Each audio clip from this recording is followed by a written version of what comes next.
كتير مننا بنكون عاوزين نوصل للجسم الصحي في أسرع وقت ممكن، ونقول أنا بدأت الدايت بقالي أسبوعين ومش حاسس بأي فرق. ده لو اعتبرنا إننا محافظين على الدايت 100%. ونسأل نفسنا لعيبة كمال الأجسام قبل البطولة بأسبوعين 3 بيوصلوا لمرحلة تنشيف في وقت قياسي. السر هنا هو دايت ال PSMF. إيه هو دايت ال PSMF وإزاي بيتنفذ؟ وهل هو ضار بالجسم والصحة فعلا ولا لأ؟ إيه الفرق بين PSMF دايت والبي دايت؟ كل ده هنعرفه في حلقة النهاردة. كمل الفيديو للآخر عشان نصايح آخر الفيديو مهمة جدا. اعمل اشتراك للقناة وفعل الجرس عشان يجيلك كل جديد من قناة يوني.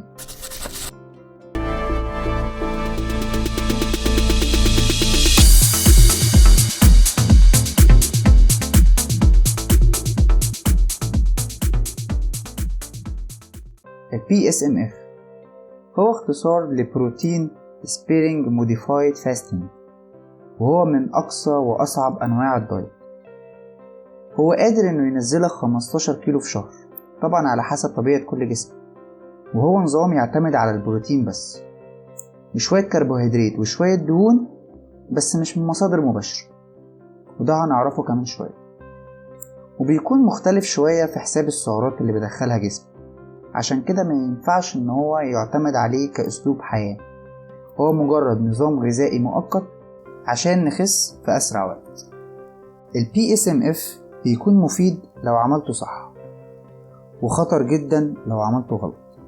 أي نظام غذائي بنعمله على حسب عجز السعرات الحرارية، وال PSMF عجزه بيكون تقريبا من 800 كالوري ل 1400 كالوري، بشرط يكون كلهم من البروتين، يعني كل الكالوريز اللي بدخلها في جسمي بروتين. أما بالنسبة للكرب والدهون بيكونوا من مصادر غير مباشرة. يعني إيه طيب؟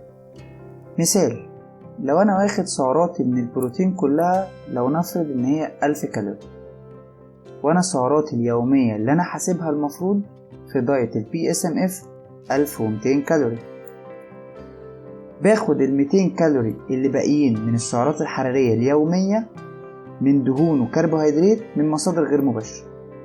يعني ما ينفعش اخد عيش او بطاطس في الكارب، ممكن اخد خضار مثلا. نفس الكلام في الدهون، ما ينفعش اخد مكسرات او زيت زيتون. ممكن اخد دهن اللحمة اللي انا باكلها في البروتين. عشان كده يعتبر نظام ال PSMF صعب جدا، وده لقلة الكربوهيدرات والدهون أو انعدامها تقريبا. فأكيد هحس بدوخة أو صداع أو هبوط شوية. ده غير إن في عناصر لازم أوفرها للجسم، مش هعرف أوفرها له غير من مصادر خارجية، زي الفيتامينات عشان ممنوع آكل فاكهة، فلازم أوفر فيتامين سي وفيتامين د ومغنيسيوم وصوديوم وحاجات تانية كتير جدا هنتكلم عليها بعدين. ازاي احسب السعرات الحرارية في ال PSMF؟ بحسب نسبة البروتين على حسب اللين بادي ماس اللي بتكون موجودة في تقرير الانبادي اللي انا المفروض عامله قبل اي دايت. فبتكون نسبة البروتين من 2 ل 3 جرام لكل كيلو اللين بادي ماس. طبعا نسبة البروتين بتتأثر على حسب قوة التمرين او الحركة اللي الجسم واخد عليه، اللي بتختلف من الجسم للتاني. وبالنسبة للكربوهيدرات لازم ما تتعداش 20 جرام يوميا، ويكون نت كارب. يعني ايه نت كارب؟ يعني بطرح الكربوهيدرات من الألياف اللي بتكون موجودة في الخضار.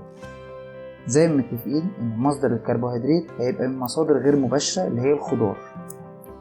فمثلا لو عندي 100 جرام بروكلي، 100 جرام بروكلي فيها 6.5 جرام كربوهيدرات و2.5 جرام ألياف، كده يبقى النت كارب عندي 4 جرام. أما الدهون فبتكون في حدود 15 جرام، وبيكون من مصدر البروتين الأساسي. طبعا الأكل المسموح في نظام ال PSMF بيكون مقيد جدا، وده عشان قايم على البروتين بس. يعني مسموح أكل دواجن، لحوم، والخضروات الغير نشوية زي البروكلي، القرنبيط، الكرفس، البصل، ممكن منتجات الألبان قليلة الدسم، وطبعا بياض البيض. في كل أنظمة الدايت دايما بنقول قلل الملح، بخلاف في نظام ال PSMF. هنا لازم أزود الملح، وده عشان ما يحصلش أي دوخة أو هبوط، ولازم كمان أزود المية. بص، حط قاعدة في دماغك من 3 عناصر هتطبقها على أي دايت هتعمله. 3 عناصر هم دول: المية والكربوهيدرات والملح. زودت المية وزودت الكربوهيدرات، قلل الملح. زودت الكارب وزودت الملح، قلل المية. ولو زودت الملح وزودت المية، قلل الكارب. 3 عناصر دول لو اجتمعوا في جسم واحد، الجسم هيحبس مية، وده اللي احنا مش عايزينه في الدايت.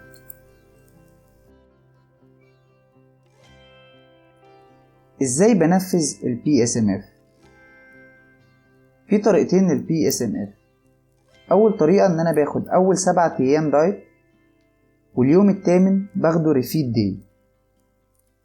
ايه هو الريفيد داي ده؟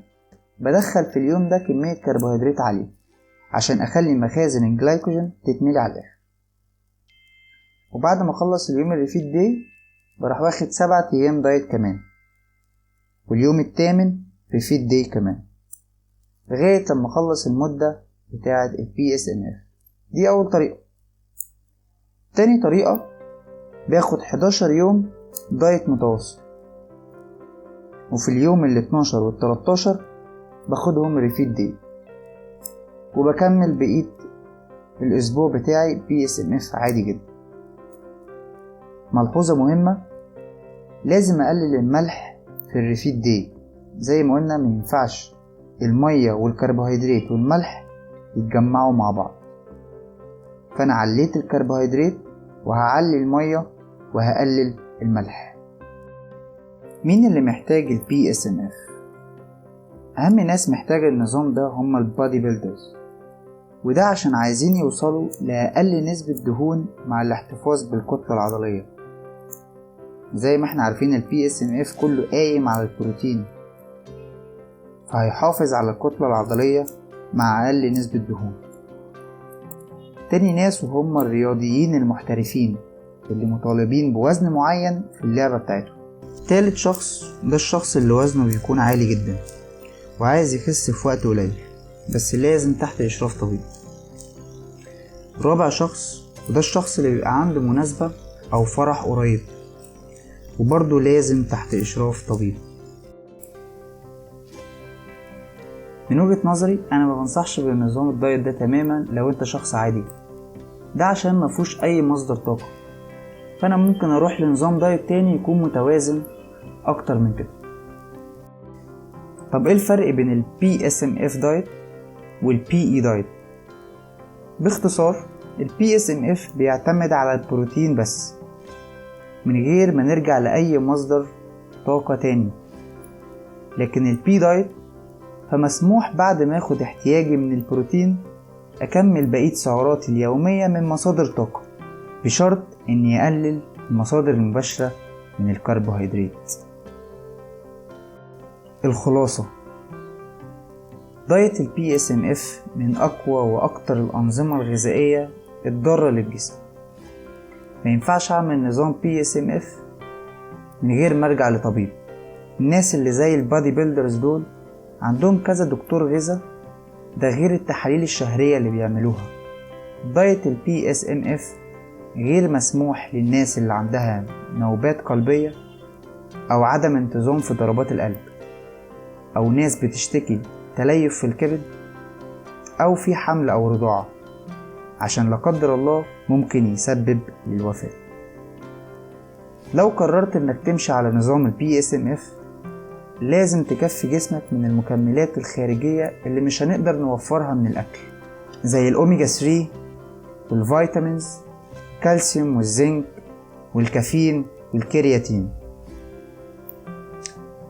ويكون النظام ما يتعديش ال6 شهور، وده على حسب جسمك وحسب استشارة الدكتور الغذائي بتاعك. ما تنساش تعمل لايك لو عجبتك الحلقة، واعمل اشتراك للقناة وفعل زر الجرس عشان يجيلك كل معلومة جديدة.